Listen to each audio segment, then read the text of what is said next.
Punjabi radio दिवस सुन रहे सारे श्रोतिਆਂ ਨੂੰ ਬਲਵਿੰਦਰ ਕੌਰ ਵੱਲੋਂ ਪਿਆਰ ਭਰੀ ਸਤਿ ਸ਼੍ਰੀ ਅਕਾਲ। ਤੇ ਜੀ ਸਰੋਤੇ ਪ੍ਰੋਗਰਾਮ ਖਬਰ ਤੇ ਨਜ਼ਰ ਪ੍ਰੋਗਰਾਮ ਦੇ ਵਿੱਚ ਸਾਡੇ ਨਾਲ ਹੋਣਗੇ ਬਲਤੇਜ ਪੰਨੂ ਜੀ। ਦੱਸਣਗੇ ਭਾਰਤ ਵਿੱਚ ਪੰਜਾਬ ਦੇ ਵਿੱਚ ਕੀ ਕੁਛ ਹਾਲਾਤ ਚੱਲ ਰਹੇ ਆ, ਉਹਨਾਂ 'ਤੇ ਨਜ਼ਰ ਮਾਰਾਂਗੇ। ਖਬਰਾਂ ਤੋਂ ਪਹਿਲਾਂ ਧੰਨਵਾਦ ਕਰਨਾ ਚਾਹੁੰਦੇ ਹਾਂ ਸਾਡੇ ਸਪੋਂਸਰ ਦਾ, ਜਿਨ੍ਹਾਂ ਨੇ ਇਸ ਪ੍ਰੋਗਰਾਮ ਨੂੰ ਸਪੋਂਸਰ ਕੀਤਾ, ਸਭ ਤੱਕ ਪਹੁੰਚਾਇਆ ਜੀ। ਟਲੈਰੀ ਟਰੱਕ ਐਂਡ ਟ੍ਰੇਲਰ ਰਿਪੇਅਰ ਵਾਲੇ ਜੋ ਟਰੱਕ ਵਾਸ਼ ਵੀ ਕਰਦੇ ਨੇ, ਉਹਨਾਂ ਦਾ ਫ਼ੋਨ ਨੰਬਰ 5596851260। ਜੇ ਤੁਹਾਨੂੰ ਕੋਈ ਵੀ ਟਰੱਕ ਜਾਂ ਟ੍ਰੇਲਰ ਦਾ ਕੰਮ ਹੈ, ਰਿਪੇਅਰ ਕਰਾਉਣਾ ਹੈ, ਟਰੱਕ ਵਾਸ਼ ਕਰਵਾਉਣਾ ਹੈ, ਤਾਂ ਤੁਸੀਂ ਇਹਨਾਂ ਦੇ ਨਾਲ ਗੱਲਬਾਤ ਕਰ ਸਕਦੇ ਹੋ। ਖਾਲਸਾ ਇੰਸ਼ੋਰੈਂਸ ਏਜੰਸੀ ਜੋ ਹਰ ਇੱਕ ਤਰ੍ਹਾਂ ਦੀ ਇੰਸ਼ੋਰੈਂਸ ਕਰਦੇ ਨੇ, ਉਹਨਾਂ ਦਾ ਫ਼ੋਨ ਨੰਬਰ 4082722500।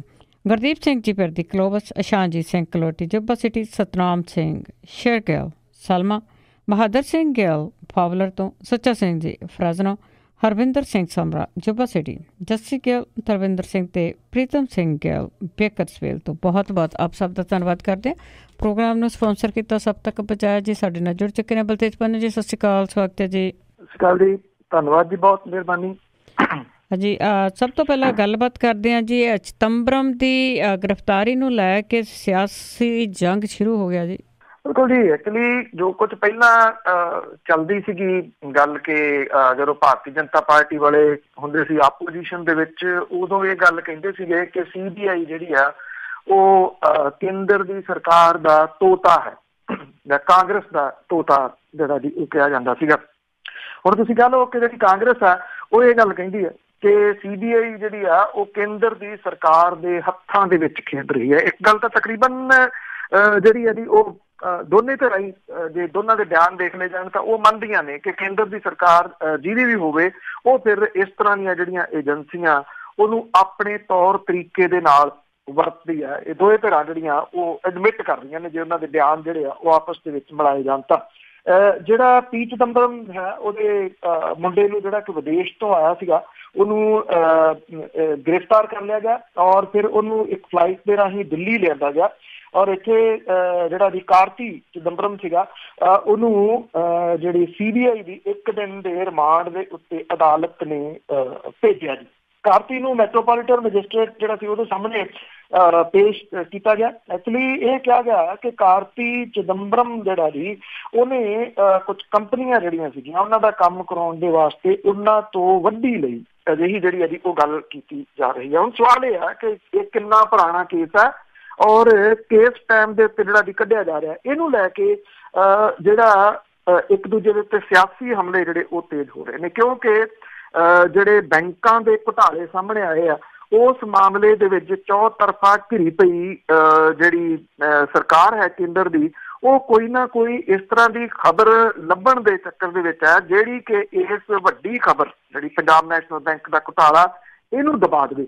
ਸ਼ਾਇਦ ਇਸੇ ਕਰਕੇ ਜਿਹੜਾ ਕੱਲ ਜਿੰਨੇ ਇੱਥੇ ਚੈਨਲ ਨੇ ਉਹਨਾਂ ਨੇ ਜਿਉਂ ਸਵੇਰ ਤੋਂ ਜਿਹੜਾ ਜੀ ਉਹ ਸ਼ੁਰੂ ਕੀਤਾ, ਜਿਹੜੀ ਪਿਛਲੇ ਦਿਨਾਂ ਦੇ ਵਿੱਚ ਮਾਰੀ ਗਈ ਸ੍ਰੀ ਦੇਵੀ ਜਿਹਦੀ ਡੈਥ ਹੋ ਗਈ ਸੀ ਦੁਬਈ ਦੇ ਵਿੱਚ, ਉਹਨੂੰ ਲੈ ਕੇ ਜਿਹੜੀ ਜਿੰਨੀ ਕਵਰੇਜ ਸਾਰਾ ਦਿਨ ਸ਼ਾਮ ਤੱਕ, ਹਾਲਾਂਕਿ ਕੈਮਰੇ ਵਾਲਿਆਂ ਨੂੰ ਚੈਨਲਾਂ ਵਾਲਿਆਂ ਨੂੰ ਨਾ ਉਹਦੇ ਘਰੇ ਵੜਨ ਦੀ ਇਜਾਜ਼ਤ ਸੀਗੀ, ਨਾ ਉਹਨਾਂ ਨੂੰ ਜਿੱਥੇ ਫਿਊਨਰਲ ਉਹਦਾ ਹੋਇਆ ਜੀ ਉੱਥੇ ਵੜਨ ਦੀ ਇਜਾਜ਼ਤ, ਪਰ ਪੂਰਾ ਦਿਨ ਸਾਰੀਆਂ ਖਬਰਾਂ ਜਿਹੜੀਆਂ ਸੀਗੀਆਂ ਜੀ ਉਹ ਦੱਬੀਆਂ ਰਹੀਆਂ ਵੀ ਚਲੋ ਇੱਕ ਦਿਨ ਹੀ ਜਿਹੜਾ ਜੀ ਉਹ ਦੱਬ ਲਿਆ ਜਾਵੇ। ਇਸੇ ਕਰਕੇ ਇਹ ਜਿਹੜੀ ਕਾਰਤੀ ਚਿਦੰਬਰਮ ਦੀ ਗ੍ਰਿਫਤਾਰੀ ਆ, ਇਹਨੂੰ ਵੀ ਇਸੇ ਸੰਦਰਭ ਦੇ ਵਿੱਚ ਦੇਖਿਆ ਜਾ ਸਕਦਾ। ਬੇਸ਼ੱਕ ਉਹਨੂੰ ਕਲੀਨ ਚਿੱਟ ਨਹੀਂ ਹੈ ਕੋਈ ਕਿ ਉਹ ਦੁੱਧ ਧੋਤਾ ਹੈ, ਪਰ ਜਿਸ ਕਿਸਮ ਦੇ ਨਾਲ ਜਿਸ ਟਾਈਮ ਦੇ ਉੱਤੇ ਇਹ ਕੇਸ ਜਿਹੜਾ ਜੀ ਉਹ ਬਣਾਇਆ ਗਿਆ, ਉਹ ਜਾਂ ਇਹਨੂੰ ਦੁਬਾਰਾ ਜਿਹੜਾ ਜੀ ਉਹ ਕੱਢਿਆ ਗਿਆ, $10 ਲੱਖ ਦੀ ਗੱਲ ਜਿਹੜੀ ਹੈ ਜੀ ਉਹ ਕੀਤੀ ਜਾ ਰਹੀ ਹੈ, ਉਹ ਉਸ ਟਾਈਮ ਦੇ ਉੱਤੇ ਕੱਢਿਆ ਗਿਆ ਜਦੋਂ ਕਿ ਜਿਹੜੀਆਂ ਵੱਡੀਆਂ ਖਬਰਾਂ ਨੇ ਉਹਨਾਂ ਨੂੰ ਕਿਸੇ ਤਰੀਕੇ ਦੇ ਨਾਲ ਦਬਾਇਆ ਜਾ, ਸਾਰੇ ਹੱਦਾਂ ਬੰਨੇ ਟੱਪ ਕੇ ਵੱਡੀਆਂ ਖਬਰਾਂ ਨੂੰ ਦਬਾਉਣ ਦੀ ਕੋਸ਼ਿਸ਼ ਕੀਤੀ ਜਾ ਰਹੀ ਹੈ। ਜਿਸ ਤਰ੍ਹਾਂ ਤੁਸੀਂ ਕੱਲ੍ਹ ਵੀ ਦੱਸਿਆ ਸੀਗਾ ਕਿ ਤੇ ਨਵੇਂ ਤੋਂ ਨਵੇਂ ਹੋਰ ਉਹਨਾਂ ਦੇ ਵਿੱਚ ਵਾਧਾ ਹੋ ਰਿਹਾ ਘੁਟਾਲਿਆਂ ਦੇ ਵਿੱਚ, ਤੇ ਅੱਗੇ ਮੁੱਖ ਮੰਤਰੀ ਨੇ ਹੁਕਮ ਚਾੜੇ ਕਿ ਗੁੰਡਾ ਟੈਕਸ ਬੰਦ ਹੋਣਾ ਚਾਹੀਦਾ। ਦੇਖੋ ਜੀ, ਇਹ ਲਗਾਤਾਰ ਤੁਸੀਂ ਕਹਿ ਲਓ ਕਿ ਮੁੱਖ ਮੰਤਰੀ ਹੋਰਾਂ ਦੇ ਜਿਹੜੀ ਹੈ ਜੀ ਇਹ ਤੀਜੀ ਤਾੜਨਾ ਹੈ ਜਿਹੜੀ CM ਦੇ ਵੱਲੋਂ ਦਿੱਤਾ ਨਹੀਂ, ਜਾਂ ਤਾਂ ਜਿਹੜਾ ਉਹਨਾਂ ਦਾ ਮੈਸੇਜ ਆ ਉਹ ਗੁੰਡਾ ਟੈਕਸ ਉਗਰਾਉਣ ਵਾਲਿਆਂ ਤੱਕ ਨਹੀਂ ਪਹੁੰਚ ਰਿਹਾ, ਜਾਂ ਉਹ ਪੁਲਿਸ ਅਫਸਰਾਂ ਤੱਕ ਜਿਹੜਾ ਜੀ ਉਹ ਪਹੁੰਚ ਰਿਹਾ ਜਿਨ੍ਹਾਂ ਨੇ ਇਹਦੇ ਉੱਤੇ ਕੰਟਰੋਲ ਜਿਹੜਾ ਜੀ ਉਹ ਕਰਨਾ। ਇਹ ਵੀ ਕਿਹਾ ਗਿਆ ਜੀ ਕਿ ਇਸ ਵਾਰੀ ਕੁਝ ਸਖਤੀ ਦੇ ਨਾਲ ਵੀ ਜਿਹੜੀ ਆ ਗੱਲ ਆਖੀ ਗਈ ਆ। ਇੱਥੋਂ ਤੱਕ ਜਿਹੜੇ ਅੰਦਰੂਨੀ ਸੂਤਰ ਨੇ ਉਹ ਕਹਿੰਦੇ ਆ ਕਿ ਜਿਹੜਾ ਇਹ ਹਦਾਇਤਾਂ ਦਿੱਤੀਆਂ ਗਈਆਂ ਨੇ ਪੰਜਾਬ ਪੁਲਿਸ ਦੇ ਮੁਖੀ ਨੂੰ ਕਿ ਜਿੱਥੇ ਜਿੱਥੇ ਨਜਾਇਜ਼ ਮਾਈਨਿੰਗ ਹੁੰਦੀ ਹੈ ਜਾਂ ਗੁੰਡਾ ਟੈਕਸ ਕਰਾਇਆ ਜਾ ਰਿਹਾ ਉਸ ਜ਼ਿਲ੍ਹੇ ਦੇ ਪੁਲਿਸ ਅਫਸਰਾਂ ਨੂੰ ਜਿਹੜਾ ਉਹ ਜਵਾਬਦੇਹ ਬਣਾਇਆ ਜਾਵੇ। ਜਿਹੜੇ ਗੈਰ ਕਾਨੂੰਨੀ ਜਿਹੜੀ ਮਾਈਨਿੰਗ ਤੇ ਗੁੰਡਾ ਟੈਕਸ ਨੂੰ ਰੋਕਣ ਦੇ ਵਾਸਤੇ ਹੁਕਮ ਜਿਹੜੇ ਜੀ ਉਹ ਪਹਿਲਾਂ ਵੀ ਜਾਰੀ ਕੀਤੇ ਗਏ ਸੀਗੇ, ਉਹਨਾਂ ਹੁਕਮਾਂ ਦੇ ਉੱਤੇ ਅਮਲ ਨਹੀਂ ਹੋ ਸਕਿਆ। ਉਸ ਤੋਂ ਬਾਅਦ ਮੁੜ ਕੇ ਹੁਣ ਸੂਬੇ ਦੇ ਡਿਪਟੀ ਕਮਿਸ਼ਨਰਾਂ ਤੇ ਡਿਸਟ੍ਰਿਕਟ ਦੇ ਮੁਖੀ ਜਿਹੜੇ SSPs ਨੇ ਉਹਨਾਂ ਨੂੰ ਗੁੰਡਾ ਟੈਕਸ ਤੇ ਜਿਹੜੀ ਨਜਾਇਜ਼ ਮਾਈਨਿੰਗ ਆ ਇਹਨੂੰ ਸਖਤੀ ਦੇ ਨਾਲ ਰੋਕਣ ਦੇ ਵਾਸਤੇ ਜਿਹੜਾ ਜੀ ਉਹ ਕਿਹਾ ਗਿਆ। ਮੁੱਖ ਮੰਤਰੀ ਹੋਰਾਂ ਨੇ ਜਿਹੜੇ SSPs ਨੇ ਉਹਨਾਂ ਨੂੰ ਅਣਗਹਿਲੀ ਢਿੱਲ ਮੱਠ ਵਰਤਣ ਦੇ ਮਾਮਲੇ ਦੇ ਵਿੱਚ ਜ਼ਿੰਮੇਵਾਰ ਠਹਿਰਾ ਜਾਣ ਦੀ ਜਿਹੜੀ ਚੇਤਾਵਨੀ ਆ ਉਹ ਵੀ ਹੁਣ ਜਾਰੀ ਕੀਤੀ ਆ। ਡਿਪਟੀ ਕਮਿਸ਼ਨਰਾਂ ਤੇ ਡਿਸਟ੍ਰਿਕਟ ਪੁਲਿਸ ਮੁਖੀ ਜਿਹੜੇ SSPs ਨੇ ਉਹਨਾਂ ਗੁੰਡਾ ਟੈਕਸ ਦੇ ਵਿਰੁੱਧ ਕਾਰਵਾਈ ਦੌਰਾਨ ਕਿਸੇ ਵੀ ਤਰ੍ਹਾਂ ਦੀ ਸਿਫਾਰਿਸ਼ ਨਾ ਮੰਨਣ ਦੇ ਵਾਸਤੇ ਜਿਹੜਾ ਜੀ ਉਹ ਕਿਹਾ ਗਿਆ। ਇਹ ਵੀ ਕਿਹਾ ਗਿਆ ਕਿ ਨਰਮੀ ਦੇ ਨਾਲ ਪਹਿਲਾਂ ਬਦਨਾਮੀ ਹੋ ਚੁੱਕੀ ਆ, ਇਸ ਕਰਕੇ ਸਖਤੀ ਵਰਤੀ ਜਾਵੇ। ਜੇ ਸਖਤੀ ਵਰਤ ਕੇ ਨਾਰਾਜ਼ਗੀ ਖੱਟਣੀ ਪੈਂਦੀ ਆ ਤਾਂ ਇਹ ਖੱਟੀ ਜਾਵੇ। ਇਸ ਤਰ੍ਹਾਂ ਦੀਆਂ ਹਦਾਇਤਾਂ ਜਿਹੜੀਆਂ ਜੀ ਉਹ ਆਖੀਆਂ ਗਈਆਂ ਨੇ, ਜਿੱਥੋਂ ਤੁਸੀਂ ਅੰਦਾਜ਼ਾ ਲਾ ਸਕਦੇ ਹੋ। ਇੱਕ ਤਾਂ ਮੁੱਖ ਮੰਤਰੀ ਬਹੁਤ ਪਾਵਰਫੁਲ ਵਿਅਕਤੀ ਹੁੰਦਾ ਜੀ, ਪੂਰੇ ਸੂਬੇ ਦਾ ਮਾਲਕ ਕਿਸਮ ਦੇ ਨਾਲ, ਉਹਨੂੰ ਇੱਕੋ ਗੱਲ ਦੇ ਉੱਤੇ ਤੀਸਰੀ ਵਾਰੀ ਜਿਹੜਾ ਜੀ ਉਹ ਲਗਾਤਾਰ ਕਹਿਣਾ ਪਏ। ਇੱਥੋਂ ਤੁਸੀਂ ਅੰਦਾਜ਼ਾ ਲਾ ਸਕਦੇ ਹੋ ਕਿ ਗੱਲ ਜਿਹੜੀ ਹੈ ਜੀ ਉਹ ਸੁਣੀ ਨਹੀਂ ਜਾ ਰਹੀ, ਜਿੱਥੇ ਪਹੁੰਚਣੀ ਚਾਹੀਦੀ ਆ ਉਹ ਪਹੁੰਚ ਨਹੀਂ ਰਹੀ। ਇੱਕ ਜਾਂ ਸੈਕੰਡ ਇਹ ਕਿ ਜਿਹੜਾ ਗੁੰਡਾ ਟੈਕਸ ਅਗਰਾਉਣ ਵਾਲੇ ਨੇ ਉਹਨਾਂ ਨੂੰ ਪਤਾ ਜੀ ਕਿ ਕਿਸੇ ਨਾ ਕਿਸੇ ਤਰੀਕੇ ਦੇ ਨਾਲ ਅਸੀਂ ਹੈਂਡਲ ਕਰ ਲਾਂਗੇ। ਇਹ ਤਾਂ ਬੜੀ ਹੈਰਾਨਗੀ ਵਾਲੀ ਗੱਲ ਆ ਕਿ ਉਹ ਇੱਕ ਮੁੱਖ ਮੰਤਰੀ ਦਾ ਕਹਿਣਾ ਵੀ ਨਹੀਂ ਮੰਨ ਰਹੇ।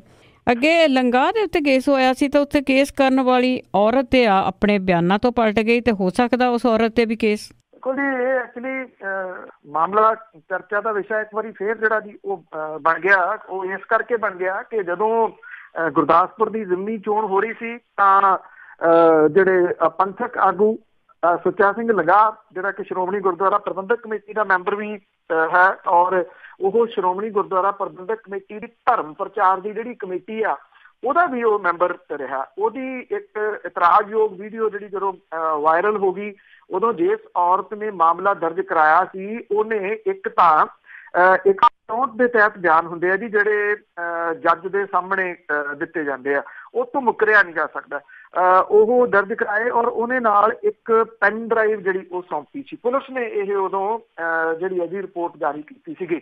ਇਸ ਪੈਨ ਡਰਾਈਵ ਦੇ ਵਿੱਚ ਉਹ ਵੀਡੀਓ ਸੀਗੀ ਜਿਹਦੇ ਵਾਸਤੇ ਉਹ ਔਰਤ ਨੇ ਬਿਆਨ ਦਿੱਤਾ ਸੀਗਾ ਕਿ ਉਹਨੇ ਇਹ ਵੀਡੀਓ ਬਣਾਈ ਆ, ਇਸ ਕਰਕੇ ਬਣਾਈ ਸੀ ਕਿ ਉਹ ਬਲੈਕਮੇਲ ਹੋ ਰਹੀ ਸੀ ਕਈ ਸਾਲਾਂ ਤੋਂ।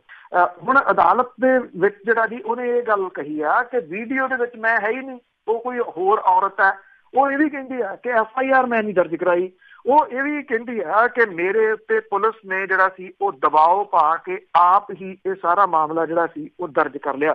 ਜਿਹੜੇ ਇਹਦੇ ਨਾਲ ਸੁੱਚਾ ਸਿੰਘ ਲੰਗਾਹ ਦੀਆਂ ਤਾਂ ਜਿਹੜੀਆਂ ਦੀ ਉਹ ਮੁਸ਼ਕਲਾਂ ਘੱਟ ਜਾਣਗੀਆਂ ਬਿਨਾਂ ਨਿਰਸੰਦੇਹ, ਪਰ ਜਿਹੜੇ ਕਾਨੂੰਨ ਦੇ ਮੰਨਣ ਵਾਲੇ ਨੇ ਉਹ ਇਹ ਗੱਲ ਕਹਿੰਦੇ ਨੇ ਕਿ ਇਹਦੇ ਨਾਲ ਇਹ ਔਰਤ ਜਿਹੜੀ ਆਪਣੇ ਆਪ ਨੂੰ ਪੀੜਤ ਦੱਸਦੀ, ਉਹਦੀਆਂ ਮੁਸ਼ਕਲਾਂ ਦੇ ਵਿੱਚ ਵਾਧਾ ਜਿਹੜਾ ਜੀ ਉਹ ਹੋ ਸਕਦਾ, ਕਿਉਂਕਿ ਇੱਕ ਤਾਂ 164 ਦੇ ਤਹਿਤ ਜਿਹੜੇ ਬਿਆਨ ਨੇ ਜੱਜ ਦੇ ਮੂਹਰੇ ਦਿੱਤੇ ਜਾਂਦੇ ਆ, ਉਹਦੇ ਤੋਂ ਮੁੱਕਰਿਆ ਨਹੀਂ ਜਾ ਸਕਦਾ। ਉਲਟਾ ਮਾਮਲਾ ਜਿਹੜਾ ਇਸ ਔਰਤ ਦੇ ਉੱਤੇ ਦਰਜ ਹੋ ਸਕਦਾ ਹੈ ਕਿ ਉਹਨੇ ਅਦਾਲਤ ਨੂੰ ਗੁੰਮਰਾਹ ਕਿਉਂ ਕੀਤਾ, ਅਦਾਲਤ ਦਾ ਟਾਈਮ ਜਿਹੜਾ ਜੀ ਉਹ ਜਾਇਆ ਕਿਉਂ ਕੀਤਾ। ਜਾਂ ਤਾਂ ਜਿਹੜਾ ਸਮਝੌਤਾ ਹੋਇਆ ਜੀ ਉਹਦੇ ਵਿੱਚ ਇਸ ਅਦਾਲਤ ਦਾ ਖਰਚਾ ਪਾਣੀ ਜਾਂ ਉਹਦੇ ਉੱਤੇ ਜਿਹੜਾ ਮਾਮਲਾ ਪੈਂਦਾ ਉਹਨੂੰ ਫਿਰ ਵਕੀਲ ਵਗੈਰਾ ਕਰਨ ਦਾ ਵੀ ਸਾਰੇ ਦਾ ਸਾਰਾ ਸਮਝੌਤਾ ਤਾਂ ਇਹਦੇ ਅੰਦਰ ਜਿਹੜਾ ਜੀ ਉਹ ਹੋਊਗਾ ਹੀ। ਲੰਗਾਹ ਜਿਹੜਾ ਜੀ ਉਹ ਕਹਿੰਦਾ ਕਿ ਮੈਂ ਤਾਂ ਪਹਿਲਾਂ ਹੀ ਕਿਹਾ ਸੀਗਾ ਕਿ ਸਰਕਾਰ ਤੇ ਪੁਲਿਸ ਨੇ ਸਾਜ਼ਿਸ਼ ਦੇ ਤਹਿਤ ਮੈਨੂੰ ਫਸਾਇਆ।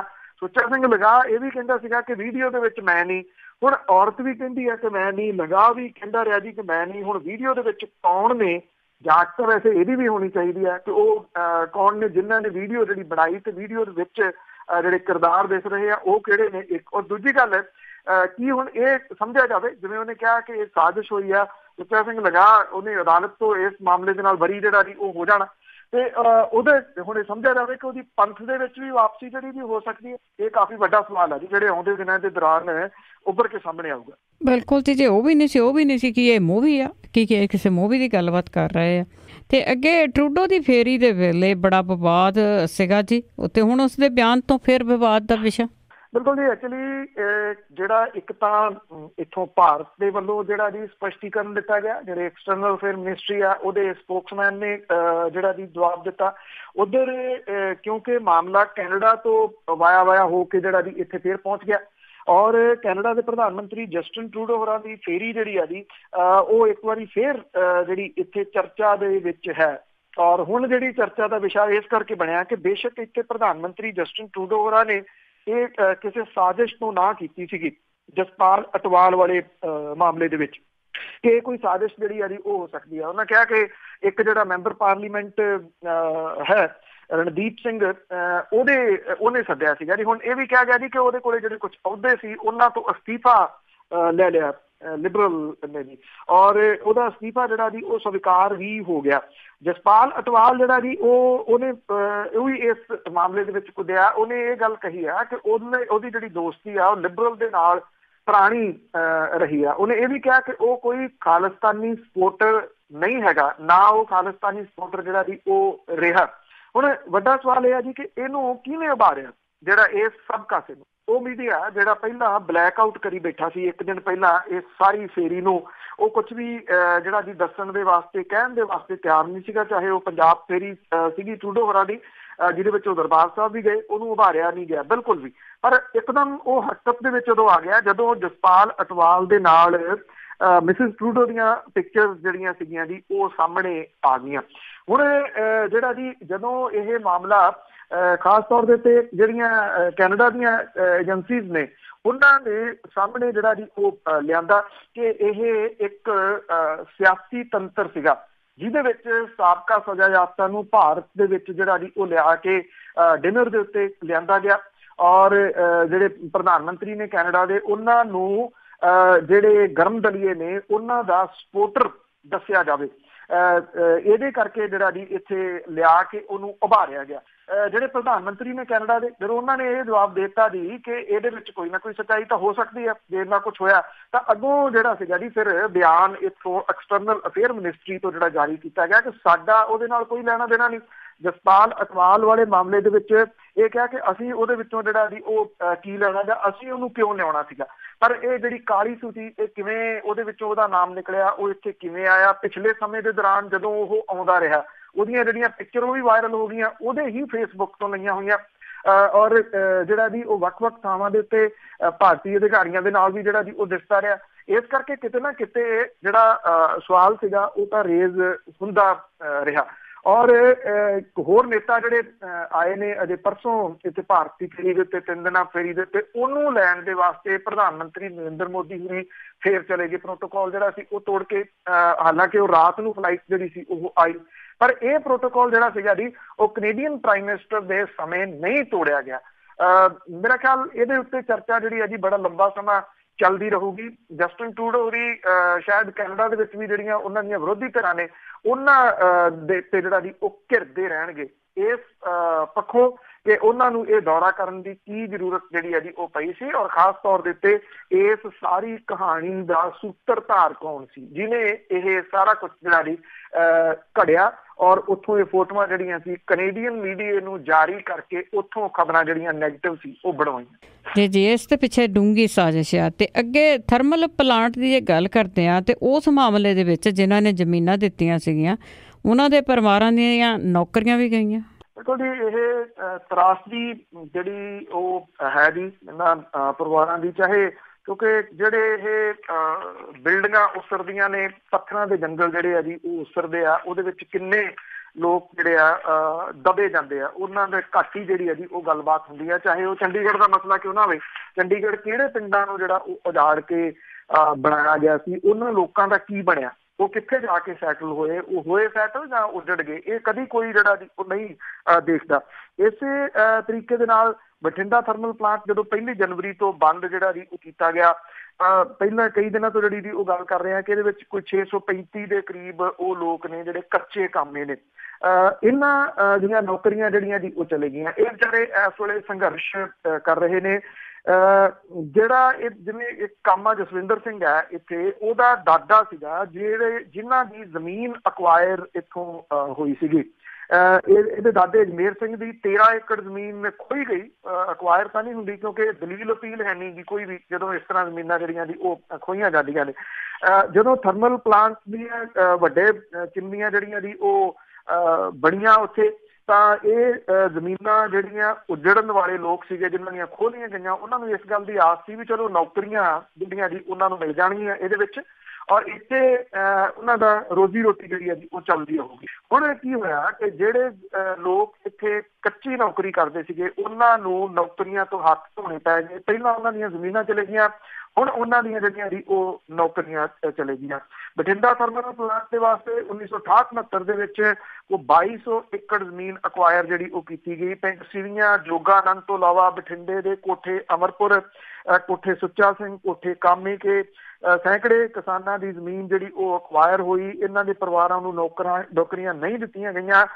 ਕੱਚੇ ਕਾਮੇ ਇਸ ਤਰ੍ਹਾਂ ਦੇ ਨੇ ਜੀ ਜਿਹੜੇ ਕਈ ਸਾਲ ਥਰਮਲ ਪਲਾਂਟ ਦੇ ਵਿੱਚ ਕੱਚਾ ਕੰਮ ਜਿਹੜਾ ਜੀ ਉਹ ਕਰਦੇ ਰਹੇ। ਹੁਣ ਉਹਨਾਂ ਨੂੰ ਜਿਹੜਾ ਜੀ ਉਹ ਜਵਾਬ ਮਿਲ ਗਿਆ। ਦੇਖਿਆ ਜਾਵੇ ਤਾਂ ਘਰ ਘਰ ਨੌਕਰੀ ਜਿਹੜੀ ਦਿੱਤੀ ਜਾ ਰਹੀ ਹੈ। ਜੇ 635 ਲੋਕ ਉਹਦੇ ਵਿੱਚ ਕਿਸੇ ਤਰੀਕੇ ਦੇ ਨਾਲ ਐਡਜਸਟ ਹੋ ਜਾਣ ਤਾਂ ਇਹਨਾਂ ਘਰਾਂ ਦਾ ਚੁੱਲ੍ਹਾ ਜਿਹੜਾ ਜੀ ਉਹ ਬਲਦਾ ਰਹਿ ਸਕਦਾ ਹੈ। ਪਰ ਸਿਆਸਤ ਆ ਜੀ ਉਹ ਕਹਿੰਦੀ ਕੁਛ ਹੈ, ਕਰਦੀ ਕੁਛ ਹੈ। ਜੀ ਜੀ ਬਿਲਕੁਲ। ਤੇ ਅੱਗੇ ਨੋਟਬੰਦੀ ਦੀ ਜੇ ਗੱਲ ਕਰੀਏ ਤਾਂ ਉਸ ਦੀ ਜਾਣਕਾਰੀ ਦੇਣ ਤੋਂ ਜਿਹੜੀ ਕੇਂਦਰ ਸਰਕਾਰ ਆ ਉਸ ਨੇ ਜਵਾਬਦੇਹੀ ਤੋਂ ਨਾ ਜਿਹੜੀ ਮੁੱਖ ਸੂਚਨਾ ਹੈਗਾ ਜੀ ਇੱਥੇ ਸੈਂਟਰ ਦੇ ਵਿੱਚ ਜਿਹੜਾ ਪੈਂਦਾ ਮਹਿਕਮਾ CIC, ਉਹਦੇ RK ਮਾਥੁਰ ਨੇ, ਜਿਨ੍ਹਾਂ ਨੇ ਨੋਟਬੰਦੀ ਦੇ ਫੈਸਲੇ ਸੰਬੰਧੀ ਰਿਕਾਰਡ ਰੱਖਣ ਵਾਲੇ ਪ੍ਰਧਾਨ ਮੰਤਰੀ ਦਫ਼ਤਰ PMO ਦੇ ਅਧਿਕਾਰੀਆਂ ਨੂੰ ਉਹਦੇ ਸਾਹਮਣੇ ਪੇਸ਼ ਹੋਣ ਦੇ ਨਿਰਦੇਸ਼ ਦਿੱਤੇ ਆ, ਔਰ ਇਹ ਦੱਸਣ ਲਈ ਕਿਹਾ ਕਿ ਦਸਤਾਵੇਜ਼ਾਂ ਦੇ ਖੁਲਾਸੇ ਦੇ ਨਾਲ ਦੇਸ਼ ਦੇ ਆਰਥਿਕ ਹਿੱਤਾਂ ਦੇ ਉੱਤੇ ਕਿਵੇਂ ਅਸਰ ਪਊਗਾ। ਅਸਲ ਦੇ ਵਿੱਚ ਕਹਾਣੀ ਕੀ ਆ ਕਿ ਰਾਈਟ ਟੂ ਇਨਫੋਰਮੇਸ਼ਨ ਐਕਟ ਦੇ ਇੱਕ ਐਕਟਿਵਿਸਟ ਨੇ ਜੀ RL ਕੇਨ, ਇਸ ਮਾਮਲੇ ਦੇ ਵਿੱਚ ਮਾਥੁਰ ਨੇ ਰਾਸ਼ਟਰਪਤੀ ਭਵਨ ਦੇ ਵਿੱਚ ਉਸ ਤਰਕ ਨੂੰ ਖਾਰਜ ਕਰਤਾ ਕਿ ਉਹਦਾ ਸਵਾਲ ਸੂਚਨਾ ਦੀ ਪਰਿਭਾਸ਼ਾ ਦੇ ਤਹਿਤ ਨਹੀਂ ਆਉਂਦਾ ਜਿਹਨੂੰ RTI ਕਾਨੂੰਨ ਦੇ ਤਹਿਤ ਜਿਹੜਾ ਜੀ ਉਹ ਪੁੱਛਿਆ ਜਾਵੇ। ਕੇਨ ਨੇ ਸਵਾਲ ਪੁੱਛਿਆ ਸੀਗਾ ਕਿ ਕੀ ਪ੍ਰਧਾਨ ਮੰਤਰੀ ਨਰਿੰਦਰ ਮੋਦੀ ਹੋਰਾਂ ਨੇ 500 ਤੇ 1000 ਰੁਪਏ ਦੇ ਨੋਟਾਂ ਨੂੰ ਬੰਦ ਕਰਨ ਤੇ 2000 ਰੁਪਏ ਦਾ ਨਵਾਂ ਨੋਟ ਜਾਰੀ ਕਰਨ ਦੇ ਆਪਣੇ ਫੈਸਲੇ ਸੰਬੰਧੀ ਰਾਸ਼ਟਰਪਤੀ ਨੂੰ ਜਾਣਕਾਰੀ ਦਿੱਤੀ ਸੀ। ਨੋਟਬੰਦੀ ਦੇ ਉੱਤੇ ਉਹਦੀ ਜਿਹੜੀ ਇਹ ਅਰਜ਼ੀ ਹੈ, ਇਹਦੇ ਵਿੱਚ ਪੁੱਛੇ ਗਏ ਸਵਾਲਾਂ ਦੇ ਵਿੱਚ ਪ੍ਰਾਈਮ ਮਿਨਿਸਟਰ ਆਫਿਸ, ਰਾਸ਼ਟਰਪਤੀ ਦਾ ਜਿਹੜਾ ਦੀ ਆਫਿਸ, ਵਿੱਤ ਮੰਤਰਾਲੇ ਨੇ ਕੋਈ ਤਸੱਲੀ ਬਖਸ਼ ਜਵਾਬ ਨਾ ਮਿਲਣ ਕਰਕੇ ਕੇਨ ਨੇ ਜਿਹੜਾ ਸੀਗਾ ਜੀ ਇਸ ਕਮਿਸ਼ਨ ਦੇ ਕੋਲੇ ਜਾ ਕੇ ਅਪਰੋਚ ਕੀਤੀ ਸੀ। ਉਹਨਾਂ ਨੇ ਪ੍ਰਧਾਨ ਮੰਤਰੀ ਦਫ਼ਤਰ ਤੋਂ ਨੋਟਬੰਦੀ ਦੇ ਨਾਲ ਸੰਬੰਧਿਤ ਫਾਈਲਾਂ ਦੇ ਉੱਤੇ ਪ੍ਰਧਾਨ ਮੰਤਰੀ ਦੇ ਵੱਲੋਂ ਜਿਹੜਾ ਜੀ ਮਨਜ਼ੂਰੀ ਦਿੱਤੀ ਜਾਣੀ ਇਹਦੀ ਕਾਪੀ ਮੰਗੀ ਸੀ, ਔਰ ਨਾਲ 2000 ਦੇ ਨੋਟਾਂ ਦੀ ਨਵੀਂ ਜਿਹੜੀ ਸ਼ੁਰੂ ਕੀਤੀ ਗਈ ਸੀਗੀ ਕਰੰਸੀ, ਇਹਦੇ ਸੰਬੰਧੀ ਭਾਰਤੀ ਰਿਜ਼ਰਵ ਬੈਂਕ ਕਾਨੂੰਨ 1934 ਦੀ ਧਾਰਾ 24 ਦੇ ਤਹਿਤ ਨੋਟਾਂ ਦੀ ਮੌਜੂਦਾ ਜਿਹੜੀ ਸੀ ਦੇ ਵਿੱਚ ਜਿਹੜਾ ਇਹਦੇ ਸੋਧ ਕੀਤੀ ਗਈ ਸੀ ਉਹਨੂੰ ਮਨਜ਼ੂਰੀ ਦੇਣ ਵਾਲੀ ਕਾਪੀ ਦੀ ਵੀ ਮੰਗ ਕੀਤੀ। ਆਪਣੀ ਪਟੀਸ਼ਨ ਦੇ ਵਿੱਚ ਕੇਨ ਨੇ 8 ਨਵੰਬਰ 16 ਨੂੰ ਦੂਰਦਰਸ਼ਨ ਦੇ ਉੱਤੇ ਪ੍ਰਧਾਨ ਮੰਤਰੀ ਦੁਆਰਾ ਨੋਟਬੰਦੀ ਦੇ ਫੈਸਲੇ ਦੇ ਜਦੋਂ ਐਲਾਨ ਕੀਤਾ ਗਿਆ ਇਹਦੇ ਭਾਸ਼ਣ ਦੀ ਜਿਹੜੀ ਸੰਪਾਦਿਤ ਨਹੀਂ ਕੀਤੀ ਗਈ ਜਿਹੜੀ ਰਿਕਾਰਡਿੰਗ ਸੀ ਉਹ ਵੀ ਮੰਗੀ ਸੀਗੀ। ਪ੍ਰਧਾਨ ਮੰਤਰੀ ਦਫ਼ਤਰ ਨੇ ਕੁਝ ਮਾਮਲਿਆਂ ਦੇ ਵਿੱਚ ਧਾਰਾ 8(1)A ਦਾ ਹਵਾਲਾ ਦਿੰਦਿਆਂ ਹੋਇਆ ਇਹ ਗੱਲ ਕਹੀ ਸੀਗੀ ਕਿ ਇਹ ਸੂਚਨਾ ਨਹੀਂ ਦਿੱਤੀ ਜਾ ਸਕਦੀ ਕਿਉਂਕਿ ਇਹ ਰਾਈਟ ਟੂ ਇਨਫੋਰਮੇਸ਼ਨ ਐਕਟ ਦੇ ਅਧੀਨ ਆਉਂਦੀ ਨਹੀਂ। ਕਿ ਜੀ ਕਦੀ ਵੀ ਜਵਾਬ ਨਹੀਂ ਮਿਲਣਾ ਇਸ ਗੱਲ ਦਾ। ਤੇ ਅੱਗੇ ਬਾਦਲ ਪਰਿਵਾਰ ਦੀ ਜੇ ਗੱਲ ਕਰੀਏ ਤੇ ਹਰਸਿਮਰਤ ਕੌਰ ਨੂੰ ਲੈ ਕੇ ਦਚਿੱਤੀ ਵਿੱਚ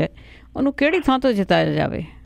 ਬਿਲਕੁਲ ਜੀ, ਜਿਤਾਇਆ ਜਾਵੇ ਤਾਂ ਦੂਸਰਾ ਆ ਗਿਆ ਜੀ। ਪਹਿਲਾਂ ਤਾਂ ਅਜੇ ਦੋ ਚਿੱਤੀ ਇਹ ਹੈ ਕਿ ਕਿੱਥੋਂ ਖੜਾਇਆ ਜਾਵੇ, ਕਿਉਂਕਿ ਇੱਕ ਤਾਂ ਜਿਹੜਾ ਜੀ 25 ਸਾਲ ਦਾ ਰਾਜ ਕਰਨ ਦਾ ਜਿਹੜਾ ਜੀ ਉਹ ਦਾਅਵਾ ਕਰਨ ਵਾਲੇ ਉਹ ਚਲੇ ਗਏ ਜਿਹੜਾ ਜੀ ਉੱਥੇ ਕਿ ਜਿੱਥੇ ਉਹ ਵਿਰੋਧੀ ਧਿਰ ਵੀ ਨਹੀਂ ਬਣ ਸਕੇ ਜੀ। ਵਿਧਾਨ ਸਭਾ ਚੋਣਾਂ ਦੇ ਵਿੱਚ ਹਾਰ ਜਾਣ ਤੋਂ ਬਾਅਦ ਅਜੇ ਵੀ ਬਾਦਲ ਪਰਿਵਾਰ ਜਿਹੜਾ ਜੀ ਉਹ ਇਸ ਦੋ ਚਿੱਤੀ ਦੇ ਵਿੱਚ ਹੈ ਕਿ ਇਸ ਮਾਮਲੇ ਦੇ ਉੱਤੇ ਕੀਤਾ ਕੀ ਜਾਵੇ, ਕਿਉਂਕਿ ਹਰਸਿਮਰਤ ਕੌਰ ਬਾਦਲ ਹੋਰਾਂ ਦਾ ਜਿੱਤਣਾ ਉਹ ਇੱਕ ਕਿਸਮ ਦੇ ਨਾਲ ਮੇਕ ਕਰਨਾ ਚਾਹੁੰਦੇ ਆ, ਕਿਉਂਕਿ ਇਹਦੇ ਨਾਲ ਅਕਾਲੀ ਦਲ ਦੇ ਉੱਤੇ ਸਿੱਧਾ ਜਿਹੜਾ ਜੀ ਉਹ ਡਾਇਰੈਕਟ ਅਸਰ ਪਊਗਾ। ਪਰ ਅਕਾਲੀ ਦਲ ਜਿਨ੍ਹਾਂ ਦੇ ਕਬਜ਼ੇ ਦੇ ਹੇਠ ਹੈ ਉਹਨਾਂ ਦੇ ਹਾਲਾਤ ਜਿਹੜੇ ਆ ਜੀ ਇਸ ਤਰ੍ਹਾਂ ਦੇ ਬਣੇ ਹੋਏ ਆ ਕਿ ਉਹਨਾਂ ਨੂੰ ਉਹ ਬਠਿੰਡਾ ਸੁਰੱਖਿਅਤ ਸੀਟ ਨਹੀਂ ਜਾਪਦਾ ਅਜੇ, ਜਿੱਥੇ ਕਿ ਉਹਨਾਂ ਨੇ ਜੋ ਕੁਛ ਮਿਲਿਆ ਕੇਂਦਰ ਤੋਂ, ਜੋ ਕੁਛ ਪੰਜਾਬ ਦਾ ਸੀਗਾ, ਸਭ ਲਿਜਾ ਕੇ ਇੱਕੋ ਜਗ੍ਹਾ ਦੇ ਉੱਤੇ ਜਿਹੜਾ ਜੀ ਉਹ ਲਾ ਦਿੱਤਾ। ਉਹਨਾਂ ਨੂੰ ਇਉਂ ਲੱਗਦਾ ਹੈ ਕਿ ਜਿਹੜਾ ਹਰਸਿਮਰਤ ਕੌਰ ਬਾਦਲ ਹੋਰਾਂ ਦਾ ਜੱਦੀ ਹਲਕਾ ਹੈ ਬਠਿੰਡਾ, ਉੱਥੋਂ ਹੋ ਸਕਦਾ ਹੈ ਕਿ ਉਹਨਾਂ ਦੇ ਵਾਸਤੇ ਖਤਰਾ ਖੜਾ ਹੋ ਜੇ। ਹਾਲਾਂਕਿ ਜੇ ਦੇਖਿਆ ਜਾਵੇ ਤਾਂ ਵੀਨੂ ਬਾਦਲ ਹੋਰਾਂ ਦੀਆਂ ਸਰਗਰਮੀਆਂ ਵੀ ਕਿਤੇ ਨਾ ਕਿਤੇ ਇਹ ਖਤਰੇ ਦਾ ਕਾਰਨ ਕਹੀਆਂ ਜਾ ਸਕਦੀਆਂ ਨੇ ਕਿ ਦਰਾਣੀ ਜਠਾਣੀ ਦੀ ਟੱਕਰ ਇੱਥੇ ਹੋ ਸਕਦੀ ਹੈ। ਵੀਨੂ ਬਾਦਲ ਜਿਹੜੇ ਕਿ ਮਨਪ੍ਰੀਤ ਬਾਦਲ ਦੀ ਪਤਨੀ ਹੈ, ਇਹ ਵੀ ਕਾਰਨ ਹੋ ਸਕਦਾ। ਇਸ ਕਰਕੇ ਹਰਸਿਮਰਤ ਕੌਰ ਬਾਦਲ ਹੋਰਾਂ ਨੇ ਪਿਛਲੇ ਕੁਝ ਸਮੇਂ ਤੋਂ ਫਿਰੋਜ਼ਪੁਰ ਦੇ ਵਿੱਚ ਆਪਣੇ ਗੇੜੇ ਵਧਾਏ ਆ ਔਰ ਫਿਰੋਜ਼ਪੁਰ ਦੇ ਵਿੱਚ ਉਹ ਮੀਟਿੰਗਾਂ ਜਿਹੜੀਆਂ ਜੀ ਉਹ ਕਰ ਰਹੇ ਨੇ, ਕੁਝ ਮੀਟਿੰਗਾਂ ਉਹ ਬਠਿੰਡੇ 'ਚ ਕਰਦੇ ਨੇ, ਫਿਰ ਉਹ ਫਿਰੋਜ਼ਪੁਰ ਵੱਲ ਨੂੰ ਜਿਹੜਾ ਜੀ ਉਹ ਚਲੇ ਜਾਂਦੇ ਨੇ। ਅਜੇ ਦੱਸਦੇ ਨਹੀਂ, ਕਹਿੰਦੇ ਕਿ ਇਹ ਤਾਂ ਪਾਰਟੀ ਜਿਹੜੀ ਹੈ ਜੀ ਉਹ ਫੈਸਲਾ ਕਰੂਗੀ ਕਿ ਉਹਨਾਂ ਨੇ ਕਿਹੜੀ ਜਗ੍ਹਾ ਤੋਂ ਚੋਣ ਲੜਨੀ ਹੈ, ਬਠਿੰਡਾ ਜਾਂ ਫਿਰੋਜ਼ਪੁਰ ਜਿੱਥੋਂ ਸ਼ੇਰ ਸਿੰਘ ਘੁਬਾਇਆ ਹੋਰੀ ਅਕਾਲੀ ਦਲ ਦੇ ਵੱਲੋਂ ਚੋਣ ਲੜੇ ਸਨ, ਪਰ ਉਹਨਾਂ ਦੀ ਵਿਗੜ ਗਈ ਵਿਧਾਨ ਸਭਾ ਚੋਣਾਂ ਦੇ ਦੌਰਾਨ। ਅਕਾਲੀ ਦਲ ਨੇ ਜਿਹੋ ਜਿਹੀਆਂ ਵੀਡੀਓ ਵਗੈਰਾ ਉਹਨਾਂ ਦੀਆਂ ਜਾਰੀ ਕੀਤੀਆਂ ਕਰਵਾਈਆਂ, ਉਸ ਤੋਂ ਬਾਅਦ ਇੰਨੇ ਕੁ ਫ੍ਰਿਕਸ਼ਨ ਜਿਹੜੇ ਜੀ ਉਹ ਪੈ ਗਏ ਹੋਏ ਆ ਕਿ ਉਹਨਾਂ ਦੇ ਵਾਪਸੀ ਦੇ ਕੋਈ ਚਾਂਸ ਹੈ ਨਹੀਂ ਗੇ, ਜਿਹਦੇ ਕਰਕੇ ਇਹ ਕੀ ਫਿਰੋਜ਼ਪੁਰ ਵਾਲੀ ਸੀਟ ਜਿਹੜੀ ਹੈ ਜੀ ਇਹਦੀ ਜਿੱਤਣੀ ਸੌਖੀ ਹੋਊਗੀ, ਕਿਉਂਕਿ ਰਾਜ ਸਿੱਖ ਬਰਾਦਰੀ ਜਿਹੜੀ ਹੈ ਜੀ ਉਹਦਾ ਕਾਫੀ ਵੱਡਾ ਹੋਲਡ ਹੈ। ਪਰ ਅਕਾਲੀ ਦਲ ਇਹ ਸਮਝਦਾ ਹੈ ਕਿ ਉੱਥੇ ਜਿਹੜੇ ਵਿਧਾਨ ਸਭਾ ਹਲਕੇ ਨੇ ਉਹਨਾਂ ਦੇ ਵਿੱਚ ਉਹਦੀ ਕਾਰਗੁਜ਼ਾਰੀ ਠੀਕ ਰਹੀ ਹੈ ਬਠਿੰਡੇ ਦੇ ਨਾਲੋਂ। ਜੇ ਇਹ ਦੋਨਾਂ ਪਾਸਿਆਂ ਤੋਂ ਜਿਹੜਾ ਜੀ ਉਹ ਘਿਰਦਾ ਨਜ਼ਰ ਆਊਗਾ ਅਕਾਲੀ ਦਲ, ਕਿਉਂਕਿ ਜੇ ਤਾਂ ਉਹ ਨਹੀਂ ਚੇਂਜ ਕਰਦੇ ਤਾਂ ਫਿਰ ਬਠਿੰਡੇ ਦੇ ਵਿੱਚ ਖਤਰਾ ਖੜਾ ਹੋ ਸਕਦਾ। ਜੇ ਚੇਂਜ ਕਰਦੇ ਆ ਤੇ ਇਹ ਪ੍ਰਭਾਵ ਜਾਊਗਾ ਕਿ ਜੇ ਬਠਿੰਡਾ ਤੁਹਾਡੇ ਵਾਸਤੇ ਸੁਰੱਖਿਅਤ ਨਹੀਂਗਾ ਤੇ ਫਿਰ ਸੀਟ ਕਿਹੜੀ ਸੁਰੱਖਿਅਤ ਹੋਊਗੀ ਜੀ। ਹਾਂਜੀ, ਤੇ ਜੇ ਅਗਲੀ ਗੱਲ ਕਰੀਏ ਕਿ ਬੱਚਿਆਂ ਨੂੰ ਦਰਣ ਵਾਲੇ ਭਾਜਪਾ ਆਗੂ ਨੇ ਆਤਮ ਸਮਰਪਣ ਕੀਤਾ। ਦੇਖੋ ਜੀ, ਇਹ ਮਨੋਜ ਬੈਠਾ ਹੈ ਇਹਦਾ ਨਾਮ, ਔਰ ਇਹ ਜਿਹਨੂੰ ਭਾਰਤੀ ਜਨਤਾ ਪਾਰਟੀ ਨੇ ਜਦੋਂ ਇਹ ਹਾਦਸਾ ਸੜਕੀ ਹਾਦਸਾ ਜਿਹੜਾ ਦੀ ਉਹ ਵਾਪਰਿਆ, ਇਹ ਮੁਜ਼ੱਫਰਪੁਰ ਦੇ ਵਿੱਚ 9 ਸਕੂਲੀ ਬੱਚਿਆਂ ਨੂੰ ਦਰੜ ਕੇ ਇਹਨੇ ਮਾਰ ਦਿੱਤਾ ਸੀਗਾ ਜੀ। ਮਤਲਬ ਕਿ ਉਦੋਂ ਇਹ ਉਸ ਬਿਹਾਰ ਦੇ ਵਿੱਚ ਜਿਹੜਾ ਜੀ ਗੱਡੀ ਚਲਾ ਰਿਹਾ ਸੀਗਾ ਸ਼ਰਾਬੀ ਹਾਲਤ ਦੇ ਵਿੱਚ, ਜਿਸ ਬਿਹਾਰ ਦੇ ਵਿੱਚ ਸ਼ਰਾਬਬੰਦੀ ਆ, ਔਰ ਭਾਜਪਾ ਦਾ ਇਹ ਆਗੂ ਹੈ ਜੀ। ਭਾਜਪਾ ਨੇ ਕੀ ਕੀਤਾ ਕਿ ਤੁਰੰਤ ਇਹਨੂੰ ਜਦੋਂ ਇਹ ਮਾਮਲਾ ਸਾਹਮਣੇ ਆਇਆ ਪਾਰਟੀ ਦੇ ਵਿੱਚੋਂ ਜਿਹੜਾ ਜੀ ਉਹ ਕੱਢ ਦਿੱਤਾ ਔਰ ਇਹ ਕਹਿ ਕੇ ਉਹ ਸੁਰਖਰੂ ਜਿਹੜਾ ਜੀ ਹੋ ਗਈ। ਪਰ ਇਹ ਸਵਾਲਾਂ ਦੇ ਜਵਾਬ ਅਜੇ ਤੱਕ ਨਹੀਂ ਮਿਲੇ ਕਿ ਜਿਹੜੀ ਦੂਜਿਆਂ ਨੂੰ ਧਰਮ ਦੀ ਸਿੱਖਿਆ ਦੇਣ ਵਾਲੀ ਉਹਦਾ ਆਗੂ ਆਪ ਕੀ ਕਰ ਰਿਹਾ, ਔਰ ਦੂਸਰੀ ਗੱਲ ਕਿ ਕੀ ਜਿਹੜੀ ਸ਼ਰਾਬਬੰਦੀ ਆ ਉਹ ਆਮ ਲੋਕਾਂ ਦੇ ਵਾਸਤੇ ਆ, ਨੇਤਾਵਾਂ ਦੇ ਕੋਲੇ ਸ਼ਰਾਬ ਜਿਹੜੀ ਹੈ ਜੀ ਉਹ ਵੀ ਇੱਕ ਜਿਹੜਾ ਆਗੂ ਆ ਉਹਦੇ ਕੋਲੇ ਕਿੱਥੋਂ। ਹੁਣ ਇਹ ਮਨੋਜ ਬੈਠਾ ਨੇ ਪੁਲਿਸ ਦੇ ਅੱਗੇ ਆਤਮ ਸਮਰਪਣ ਜਿਹੜਾ ਜੀ ਉਹ ਕਰ ਦਿੱਤਾ। SSP ਮੁਜ਼ੱਫਰਪੁਰ ਜਿਹੜਾ ਜੀ ਉਹਨਾਂ ਨੇ ਇਹ ਗੱਲ ਕਹੀ ਆ ਕਿ ਅੱਧੀ ਰਾਤ ਦੇ ਸਮੇਂ ਉਹਨਾਂ ਦੇ ਘਰ ਆ ਕੇ ਉਹਨੇ ਆਤਮ ਸਮਰਪਣ ਜਿਹੜਾ ਜੀ ਉਹ ਕੀਤਾ। ਇਹ ਜਿਹੜਾ ਮਨੋਜ ਬੈਠਾ ਹੈ ਇਹਨੂੰ ਇਲਾਜ ਦੇ ਵਾਸਤੇ ਹਸਪੀਟਲ ਦੇ ਵਿੱਚ ਭੇਜਿਆ ਗਿਆ। ਦੱਸੀਏ ਕਿ ਇਹ ਜਿਹੜੇ ਬੱਚੇ ਸੀਗੇ ਆਮ ਪਰਿਵਾਰਾਂ ਦੇ ਨਾਲ ਸੰਬੰਧਿਤ ਸੀਗੇ ਔਰ ਜਿਹੜੀ ਸੱਤਾਧਾਰੀ ਹੈ ਉੱਥੇ ਜਨਤਾ ਦਲ ਯੂਨਾਈਟਿਡ ਉਹਨੇ ਇਹ ਗੱਲ ਕਹੀ ਆ ਕਿ ਆਤਮ ਸਮਰਪਣ ਤੋਂ ਵਿਰੋਧੀ ਪਾਰਟੀਆਂ ਦਾ ਪਖੰਡ ਜਿਹੜਾ ਜੀ ਉਹ ਬੇਨਕਾਬ ਹੋ ਗਿਆ। ਉਹਨੇ ਕਿਹਾ ਕਿ ਬੇਦੋਸ਼ ਬੱਚਿਆਂ ਦੇ ਉੱਤੇ ਸਿਆਸਤ ਨਹੀਂ ਕਰਨੀ ਚਾਹੀਦੀ। ਉਹਨੇ ਕਿਹਾ ਕਿ ਸਾਡੀ ਸਰਕਾਰ ਨਾ ਤਾਂ ਕਿਸੇ ਨੂੰ ਝੂਠੇ ਕੇਸ ਫਸਾਉਂਦੀ ਆ, ਨਾ ਦੋਸ਼ੀਆਂ ਦੀ ਪੁਸ਼ਤ ਪਨਾਹੀ ਜਿਹੜੀ ਹੈ ਜੀ ਉਹ ਕਰਦੀ ਆ। ਪਰ ਇਸ ਗੱਲ ਦਾ ਜਵਾਬ ਉਹਨਾਂ ਵੀ ਨਹੀਂ ਦਿੱਤਾ ਕਿ ਸ਼ਰਾਬਬੰਦੀ ਵਾਲੇ ਇਸ ਸੂਬੇ ਦੇ ਵਿੱਚ ਇਸ ਮਨੋਜ ਬੈਠਾ ਦੇ ਕੋਲੇ ਸ਼ਰਾਬ ਪੀਤੀ। ਬਿਲਕੁਲ ਜੀ, ਬਿਲਕੁਲ। ਬਹੁਤ ਬਹੁਤ ਧੰਨਵਾਦ ਬਲਤੇਜ ਪੰਨੂ ਜੀ। ਮਿਹਰਬਾਨੀ ਜੀ, ਧੰਨਵਾਦ ਜੀ, ਸਤਿ ਸ਼੍ਰੀ ਅਕਾਲ। ਸਤਿ ਸ਼੍ਰੀ ਅਕਾਲ ਜੀ। ਤੇ ਸਰੋਤੇ ਸਨ ਬਲਤੇਜ ਪੰਨੂ ਜੀ ਸਾਡੇ ਨਾਲ ਕਰਦੇ ਨੇ ਖਬਰਾਂ। ਤਾਂ ਇਸੇ ਦੇ ਨਾਲ ਸਾਡਾ ਅੱਜ ਦਾ ਬੁਲਟਨ ਇੱਥੇ ਸਮਾਪਤ। ਅਗਲੇ ਬੁਲਟਨ ਤੱਕ ਬਲਵਿੰਦਰ ਕੌਰ ਵੱਲੋਂ ਆਪ ਸਭ ਨੂੰ ਹੀ ਪਿਆਰ ਭਰੀ ਸਤਿ ਸ਼੍ਰੀ ਅਕਾਲ।